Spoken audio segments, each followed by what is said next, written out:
यांच्या नेतृत्वामध्ये आपण 14+30 असं 44 कोटीच्या कामाचं भूमिपूजन आपण लवकरात लवकर या 2 दिवसामध्ये घेणार आहोत।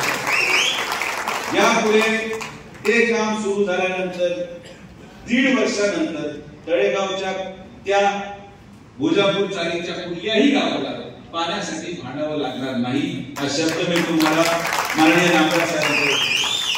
मुद्दा क्रमांक 2 साकूर उपसा जलसिंचन योजना जी तत्कालीन आमदारांनी जलसंधारण विभागाकडे हस्तांतर केली होती ती जलसंधारण विभागाकडून जलसंपदा विभागाकडे मागच्या आठवड्यामध्ये मंजुरी आपण घेतलेली आहे।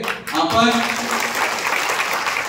साकूर मध्ये मेळावा घेऊन त्या साकूर उपसा जलसिंचन योजनेचा झालेला डीपीआर हा जनतेपुढे मांडू आणि माझ्या शब्दावर साकूर जिल्हा परिषद गट मतदान टाकू शकतो की 6 महिन्यामध्ये साकूर उपसा जलसिंचन योजनेचं काम तुम्हाला सुरू करू।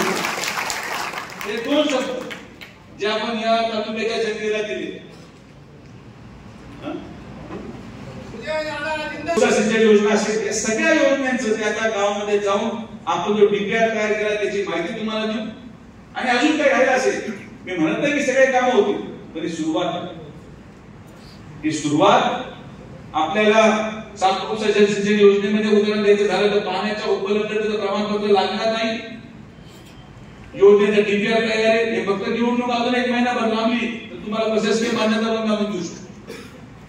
तर जे विधानसभेमध्ये आपण लोकांना शब्द दिले ते शब्द पूर्ण केल्यानंतरच